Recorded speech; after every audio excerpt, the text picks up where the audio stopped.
Hello साथियों, आप सभी को हमारी तरफ से प्यार भरा नमस्कार। आशा करते हैं आप लोग अच्छे होंगे। जैसे कि आप लोग देख रहे हैं, आज हम लोग क्या पढ़ने वाले हैं, क्या क्लास टेंथ का इम्पोर्टेंट MCQS जो कि टेंथ बोर्ड में पूछता ही पूछता है। सभी तो नहीं, लेकिन हाँ कुछ ना कुछ जरूर पूछा जाएगा, क्योंकि यह सब जो है ना प्रीवियस ईयर से ही पूछा जाता है। कोई कोई क्वेश्चन उठाकर, अब ऐसा नहीं है, लेकिन हाँ नया भी पूछा जाता है, जो कि मैं बुक से भी छाट कर लाया हूँ और कहीं ना कहीं प्रीवियस ईयर से भी लेकर आया हूँ, ताकि हाँ वह क्वेश्चन टकरेगा और वही क्वेश्चन पूछा भी जाएगा। तो आइए स्टार्ट करते हैं। जैसे देखते हैं, जैसे कि हम लोग पढ़ेंगे क्या आज, मात्र इस वीडियो में मात्र 10 MCQS पढ़ेंगे, 10 से 11 MCQS पढ़ेंगे। और उस पे सभी वीडियो को ऐसे ही नहीं, वीडियो को हम लोग एक्सप्लेन के साथ पढ़ेंगे। आखिर वह ऑप्शन होगा तो क्यों होगा, और कैसे होगा वही ऑप्शन आखिर क्यों होगा, ठीक है। एक्सप्लेन के साथ पढ़ेंगे, ठीक है। चलिए आइए स्टार्ट करते हैं। तो पहला आपके सामने क्वेश्चन है क्या, निम्न में से किस धातु को किरोसिन के तेल में डुबो कर रखा जाता है। क्या आपसे क्वेश्चन पूछा गया है क्या, कि निम्न में से कौन से धातु है जिसको किरोसिन के तेल में डुबो कर रखा जाता है, अर्थात मिट्टी के तेल बोले तो वो, ठीक है। तो अब बताइए, यहाँ पे ऑप्शन आपका है ए मैग्नीशियम, बी है सोडियम, सी है पोटेशियम और डी है बी तथा सी दोनों। क्वेश्चन देखिएगा, ऑप्शन भी देखिएगा, कहीं देख करके शुरू में ही मार देते हैं बच्चे लोग, अक्सर ये गलती करते हैं, ठीक है। देखिएगा ध्यान से। तो पहले क्या है कि मैग्नीशियम, मैग्नीशियम को किरोसिन के तेल में डुबो कर नहीं रखा जाता है, क्योंकि इसकी क्रियाशीलता नहीं होती उतना अधिक। लेकिन सोडियम हो गया, पोटेशियम हो गया, इन दोनों तत्वों को ना किरोसिन के तेल में डुबो कर रखा जाता है, क्योंकि इन दोनों तत्वों की इतनी क्रियाशीलता अधिक होती है ना। तत्वों की मतलब क्रियाशीलता, मतलब रिएक्शन, अर्थात क्रिया करने की क्षमता होती है, ठीक है। इतना अधिक होती है कि यदि इन दोनों को हवा में रख दिया जाए तो भी यह रिएक्शन करके कहीं ना कहीं आग लग जाती है, ठीक है। और यदि इसे पानी में भी रखा जाता है ना, तो पानी में भी आग लग जाती है। इसी कारण इन दोनों तत्वों को ना किरोसिन के तेल में डुबो कर रखा जाता है। तो अब आप कहिएगा क्या कि सोडियम मारा जाएगा टिक में कि पोटेशियम, तो यहाँ पे ऑप्शन आपको दिया हुआ रहेगा क्या, सोडियम तथा पोटेशियम, बी अथवा या सी, मतलब बी तथा सी दोनों। तो ऑप्शन नंबर क्या हो गया आपका, डी सही हो गया, ठीक है। अब अगला देखते हैं क्या, मनुष्य में ब्रिक पाया जाने वाला ब्रिक, ब्रिक को कहते हैं किडनी, इंग्लिश में बात करें तो किडनी, किडनी संबंधित होता है क्या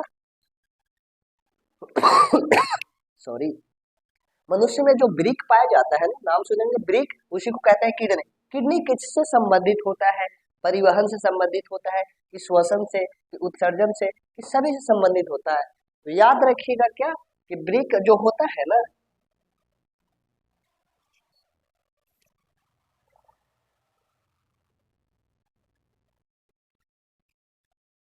अब देखिए दूसरा क्या है, मनुष्य में पाया जाने वाला ब्रिक, ब्रिक को ही कहते हैं क्या इंग्लिश में, किडनी कहते हैं क्या, किडनी। किडनी संबंधित होता है, किससे संबंधित होता है, तो देखिए परिवहन से संबंधित होता है, कि श्वसन से संबंधित होता है, कि उत्सर्जन से, कि सभी। अर्थात इसमें जो होता है ना ब्रिक, ब्रिक कौन से क्रिया से संबंधित होता है, तो याद रखिएगा उत्सर्जन। या उत्सर्जन अर्थात मतलब जो अपशिष्ट पदार्थ होता है ना, जैसे में जल में जो अपशिष्ट पदार्थ होता है ना यूरिया, उसी को उत्सर्जन में मतलब मदद करता है जो ब्रिक। अपशिष्ट पदार्थ कौन सा होता है, तो यूरिया होता है। मनुष्य की बात करें तब, ठीक है। और आगे चलिएगा तो ऐसे पढ़िएगा अच्छी प्रकार से। अभी के लिए इतना ही कि हाँ, मनुष्य में जो ब्रिक पाया जाता है ना, वह संबंधित होता है यूरिया को उत्सर्जित करने के लिए, क्योंकि यूरिया हमारे शरीर के लिए या सभी मनुष्य के शरीर के लिए हानिकारक होता है, ठीक है। अब कौन सा, वह कौन सी अधातु है जो कि विद्युत का चालक होती है, क्या बोला है, अधातु बोला है, याद रखिएगा। सभी अधातुएं विद्युत का कुछ चालक होती है, अर्थात उसमें विद्युत चालन नहीं करता। अर्थात विद्युत जो होता है ना, एक जगह से दूसरे जगह अधातु की तारों से नहीं बनाई जाती है, बनाई जाती है धातु की। लेकिन एक ऐसी धातु है जो कि विद्युत का चालन करती है, जो चालक होती है। पहला ऑप्शन ब्रोमीन होती है, ग्रेफाइट होती है, क्लोरीन होती है, कि सभी होती है, कौन सी होती है धातु जो कि विद्युत का चालन करती है, तो याद रखिएगा ग्रेफाइट। ग्रेफाइट से याद आया क्या, ग्रेफाइट से पेंसिल बनाया जाता है। पेंसिल की जो नोक होती है ना, पेंसिल की नोक कभी आप एक्सपेरिमेंट कीजिएगा ना, तो पेंसिल को दोनों तरफ से छील लीजिएगा और एक तरफ आर्थिंग ठेकाइएगा इधर, और इधर टच कीजिएगा, तो आपको कहीं ना कहीं करंट लगेगा, ठीक है। तो देखिएगा वह ग्रेफाइट का बना होता है, ठीक है। तो उसकी जो नोक होती है ना, वह ग्रेफाइट की बनी होती है, जो जिससे कि लिखा जाता है, ठीक है। तो याद रखिएगा ग्रेफाइट जो होती है ना, अधातु होती है, लेकिन विद्युत का चालन करती है, ठीक है। ये था 3 क्वेश्चन, अभी और हम लोग देखते हैं, ठीक है। चौथा क्वेश्चन, वह कौन सी धातु है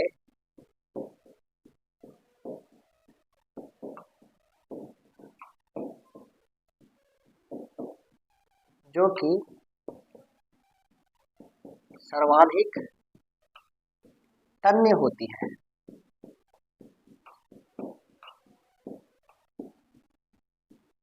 ठीक है, ऑप्शन आपका है क्या?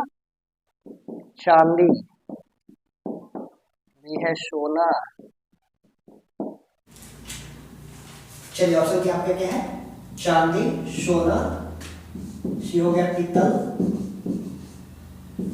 डी हो गया सभी। अभी आप लोग सोचिए तो आप 12 क्वेश्चन लिखते हैं ना।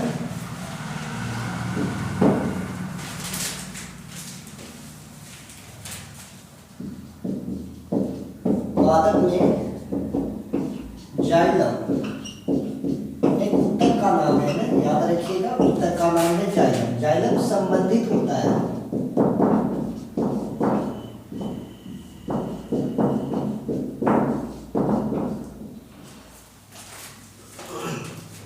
ये ऑप्शन है जल का वहन, बी है खनिज लवण का वहन,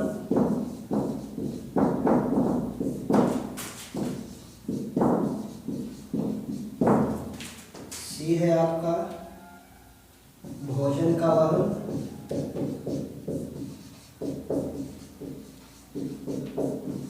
डी है सभी। एक और क्वेश्चन लिखते हैं।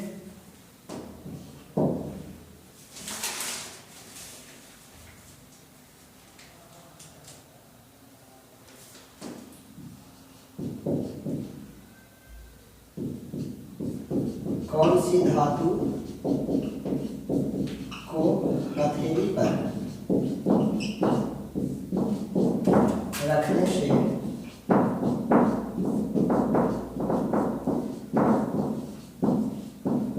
पिघलने लगती है?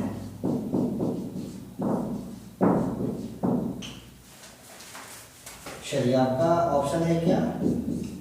सोडियम, बी है गैलियम,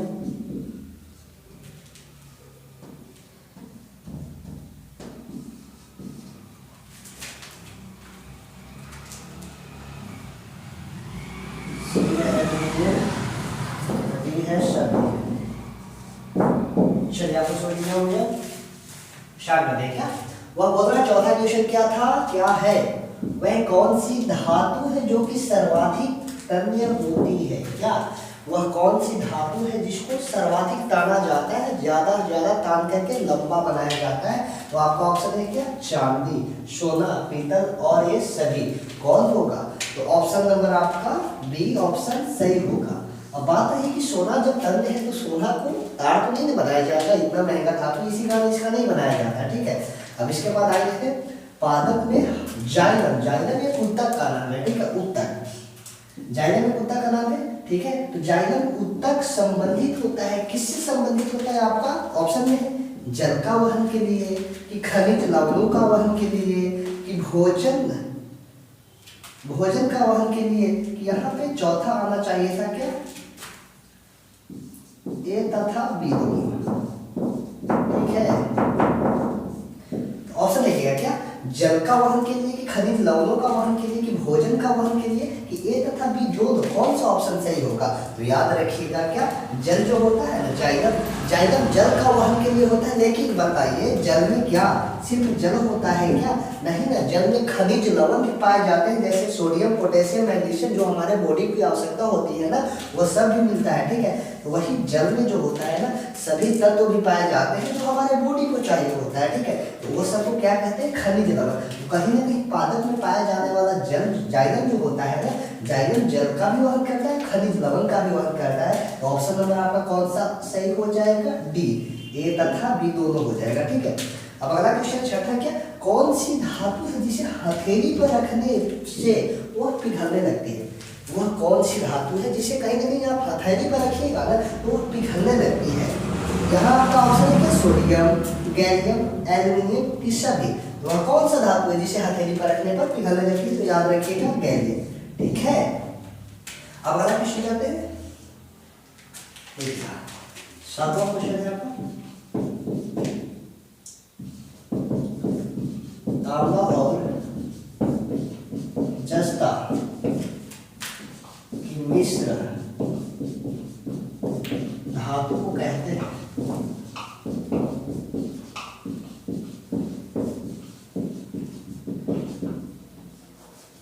ठीक है, ऑप्शन आपको दिया जा रहा है, ये है कांसा, बी है पीतल, सी है लोहा, डी है सभी। चलिए आपको मिलाइए, हम अगला क्वेश्चन लिखते हैं।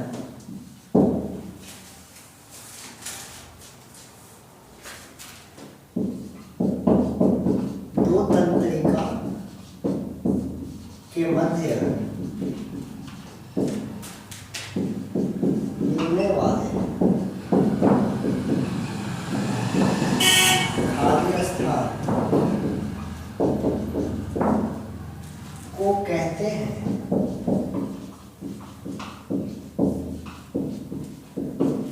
ऑप्शन देखते हैं,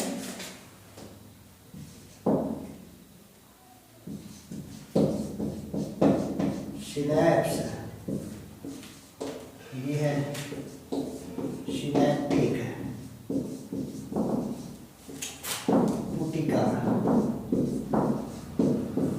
सी है और डी है कोई नहीं। चलिए आपको मिलाइए, अगला क्वेश्चन लिखते हैं। नवा क्वेश्चन, पादप में फलोएड, यह भी एक ऊतक का नाम है ना, ऊतक संबंधित होता है।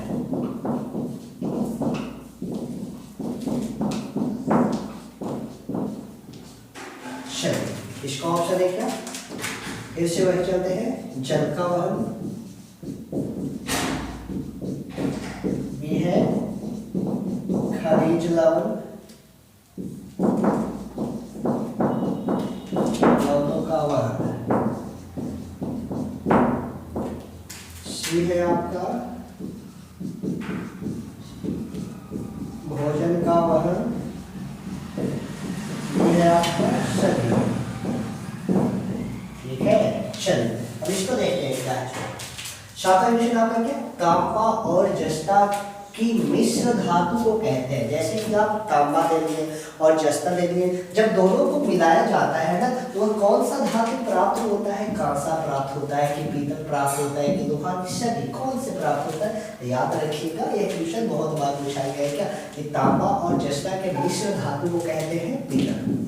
ऑप्शन नंबर 2 याद रखिएगा। ठीक है, अब दो तंत्रिका के मध्य मिलने वाली खाली स्थान को कहते हैं। ठीक है, जैसे समझिएगा, ये तंत्रिका है,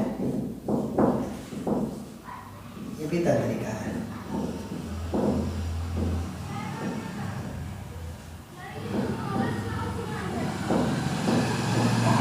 इसका स्थान जो खाली स्थान मिल रहा है, इसे क्या कहते हैं वह पूछा गया है। तो क्या, दो तंत्रिका के मध्य मिलने वाले खाली स्थान को याद रखिएगा, कहते हैं क्या, याद रखिएगा, उसे कहते हैं सिनैप्स। ऑप्शन नंबर ए सही है। ठीक है, अब अगला क्या है, पादप में फलोएड ऊतक संबंधित होता है। फलोएड भी एक ऊतक का नाम है, याद कीजिए, इसके पहले हम लोग क्वेश्चन किए हैं क्या, कि जाइलम संबंधित होता है। जाइलम ऊतक था और एक फलोएड था। जाइलम कहीं ना कहीं संबंधित है क्या, जल का वहन के लिए, खनिज लवणों का वहन के लिए। लेकिन यहाँ पे फलोएड क्या होता है, फलोएड जल का वहन के लिए संबंधित होता है, कि खनिज लवणों का वहन के लिए, कि भोजन का वहन के लिए, इस सभी। वो हमने कहीं ना कहीं पढ़ा था क्या, कि जाइलम तो होता है जल का वहन के लिए, खनिज लवणों का वहन के लिए। तो अब एक ही बच जाता है भोजन का वहन के लिए। तो भोजन का परिवहन या वहन एक ही होता है, कहीं ना कहीं परिवहन भी दिया जाएगा। ठीक है, तो वहन या परिवहन के लिए कौन सा उत्तरदायी होता है, तो फलोएड होता है। फलोएड ऑप्शन यानी सी आंसर सही है। ठीक है, तो भोजन का परिवहन कौन सा ऊतक करता है, तो फलोएड, याद रखिएगा। आगे चलते हैं, 10वां है क्या, मस्तिष्क, मस्तिष्क अर्थात ब्रेन संबंधित होता है।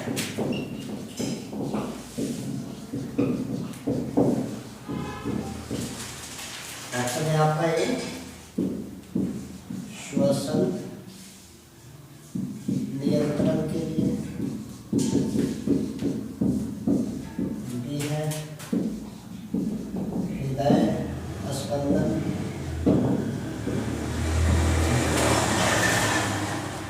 सी है रक्त परिवहन और डी है सब। ठीक है, देखिए आप लोग अगला क्वेश्चन लिखते हैं, लास्ट क्वेश्चन है 11। ठीक है, स्वपोषी पोषण के लिए आवश्यक होता है